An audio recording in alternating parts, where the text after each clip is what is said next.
A disseminação na descrença. Houve guerra no céu! Houve guerra no céu e essa guerra não foi virtual, foi uma guerra real. Vamos acompanhar o que a Bíblia está nos dizendo no livro da profecia, o livro de Apocalipse, capítulo 12 e versículo 7. Depois houve guerra no céu. Miguel e seus anjos lutaram contra o dragão, que combateu junto com seus anjos. Prosseguimos para Apocalipse 12:4. A sua cauda arrastou a terça parte das estrelas do céu, as quais lançou para a terra, e o dragão se deteve diante da mulher que estava para dar à luz. Aqui percebemos nitidamente quem é o dragão, quem é o serpente, a cauda da serpente, a cauda do dragão. Continua, meu amigo. A fim de devorar o filho dela quando nascesse. Quem é o filho? O filho da mulher. A igreja de Deus é representada pela mulher na Bíblia. Assim nós temos a Virgem Maria, uma mulher pura, dando à luz ao Filho de Deus. E ela também teve que fugir para o deserto para escapulir da fúria do mundo pagão. Herodes, ali estava então o reino romano querendo matar Jesus. Mas a mulher foge para o deserto. E aqui o símbolo repete. O dragão, Satanás, esperava pelo nascimento de Jesus e também pela igreja de Jesus para devorar a você, a verdade, a mim. E tudo isso nós temos que fugir para o deserto, um lugar onde podemos ser purificados. E ainda no capítulo 12, no versículos 5 e 6, diz: Nasceu-lhe, pois, um filho varão, que há de reger todas as nações com cetro de ferro. E o seu filho foi arrebatado para Deus até o seu trono. A mulher, porém, fugiu para o deserto, onde lhe havia Deus preparado lugar, para que nele a sustém durante 1270 dias. Nessa guerra entre o bem e o mal, a guerra entre o dragão, a serpente, nós vemos que vários nomes passam a ser intitulados a Lúcifer, o grande dragão, a antiga serpente, diabo e Satanás, o acusador dos nossos irmãos. Ele é quem ataca Miguel. Quem é Miguel? É a dúvida que para. Vemos primeiro Satanás sequestrando a terça parte dos anjos. Quando lemos agora em Apocalipse que a sua cauda arrastou a terça parte dos anjos. O sequestro de um terço dos filhos de Deus nos céus. E depois o teu sequestro, começando com Eva, certamente não morrerás. Cada um de nós enfrenta o sequestrador, mas nos encontramos com Miguel, o grande príncipe. Mais uma vez nós vamos reler o capítulo 12, versículo 7 de Apocalipse. Depois houve guerra no céu. Miguel e seus anjos lutaram contra o dragão, que combateu junto com seus anjos.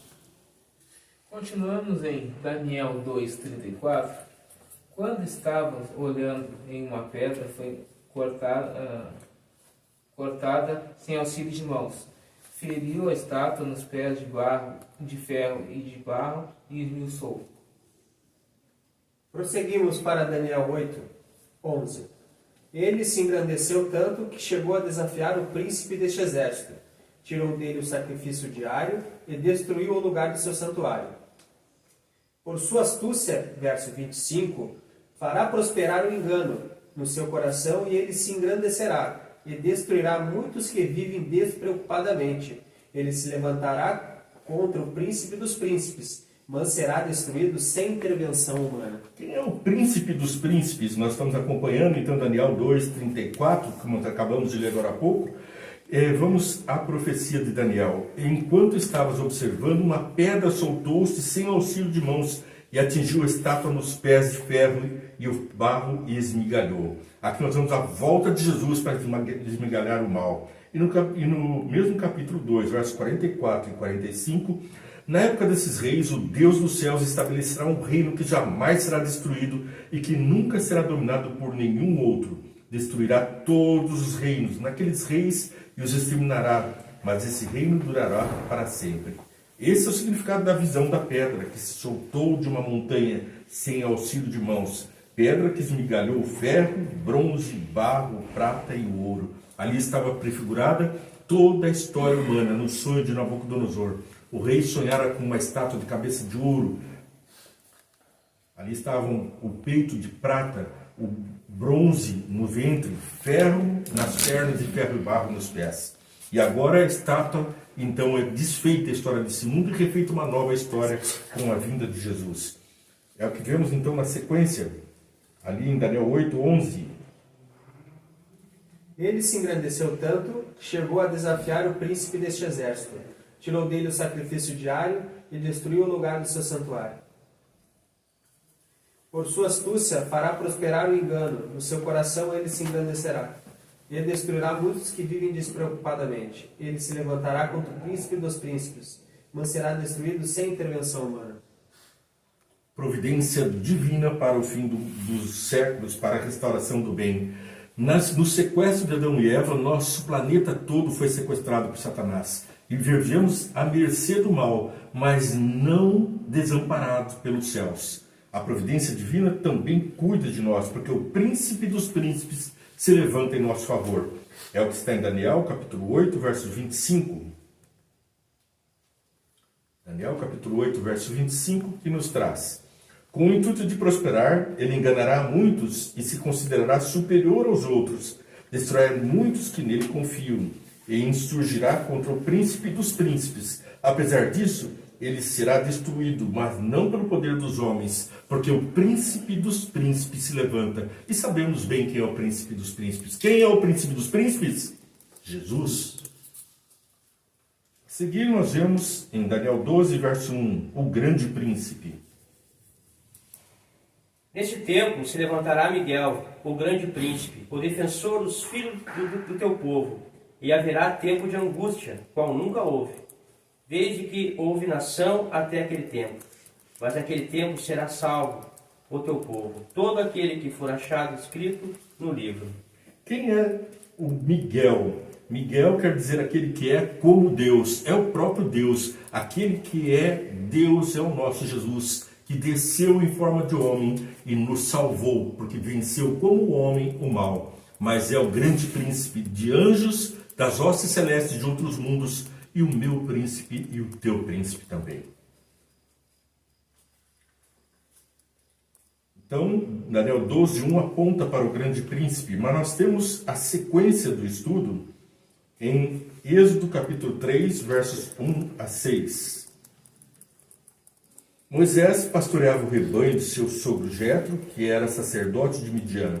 Um dia levou o rebanho. Agora vocês continuem para mim, por favor. Assim Deus criou o ser humano, a sua imagem, a imagem de Deus o criou. Homem e mulher o criou.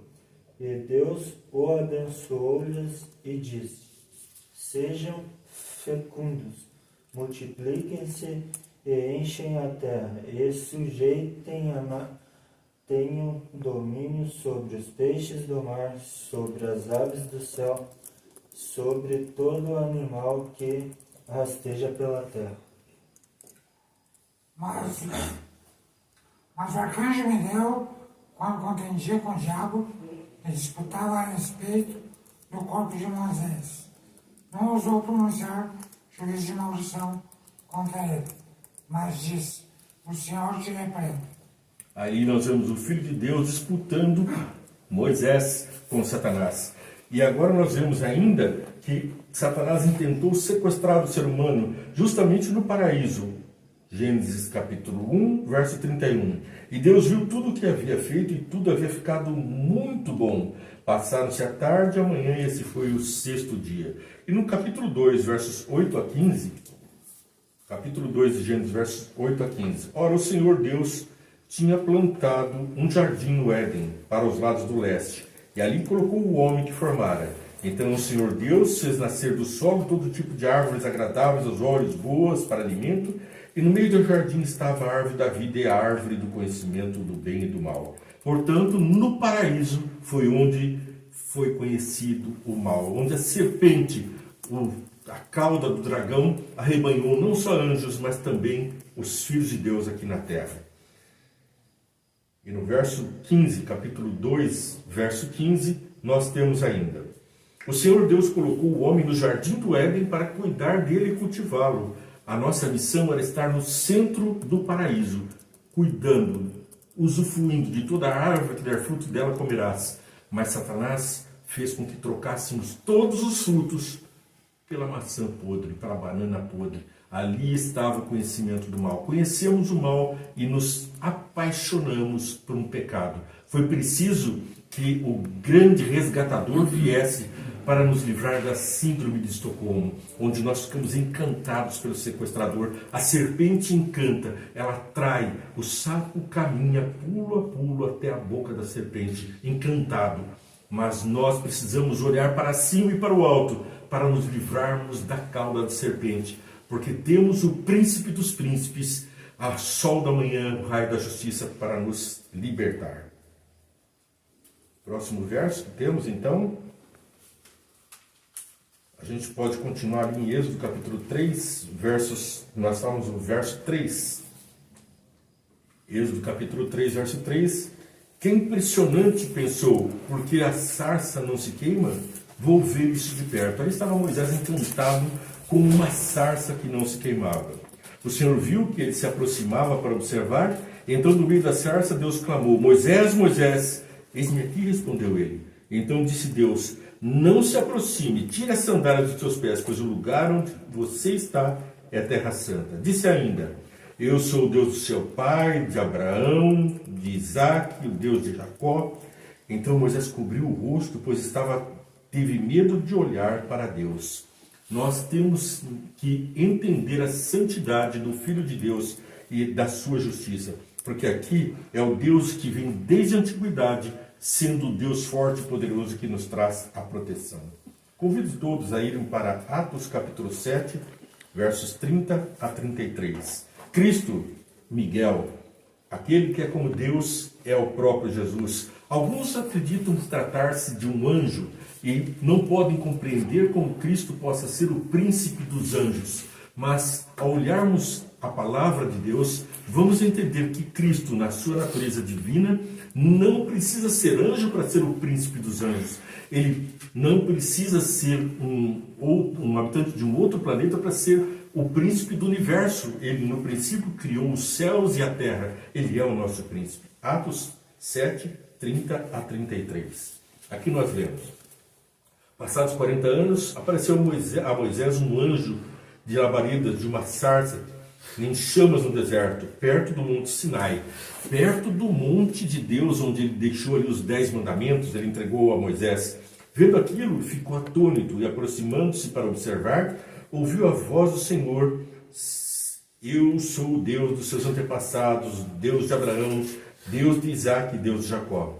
Moisés, tremendo de medo, não ousava olhar. Então o Senhor lhe disse: tire as sandálias dos seus pés, porque o lugar onde você está é terra santa. Aqui é Atos dos Apóstolos confirmando o que estava no Antigo e no Velho Testamento. Mas nós temos ainda um trecho muito interessante que está lá no livro O Grande Conflito, na página 414. Ellen White nos traz a seguinte explicação sobre esse assunto. Em sua grande misericórdia, Deus suportou Satanás por muito tempo. Ele não foi imediatamente expulso de sua posição elevada ao alimentar o espírito de descontentamento, nem mesmo quando começou a apresentar suas falsas alegações diante dos anjos fiéis. Permaneceu ainda por muito tempo no céu. Várias vezes lhe foi oferecido o grande perdão, sob a condição de que arrependesse e se submetesse. Mas, teimoso, persevera no mau caminho. Aquele, no entanto, que está com o coração aberto, se predispõe a estar ao alcance da voz de Jesus. Tira tuas sandálias, porque o lugar onde você está é terra santa, e permite que Jesus se aproxime de você. É o programa Vem Entende. Hashtag Vem Entende. Você curte, compartilha, siga a programação e vem orar com a gente. Vamos orar juntos do Pai Nosso? Pai nosso que estais nos céus, santificado seja o teu nome. Venha a nós o teu reino. Seja feita a tua vontade, assim na terra como nos céus. O pão nosso de cada dia nos dai hoje. Perdoai as nossas dívidas, assim como nós perdoamos os nossos devedores. E não nos deixeis cair em tentação, mas livrai-nos do mal. Porque teu reino, o poder e a glória para sempre. Amém. A glória de Deus esteja contigo.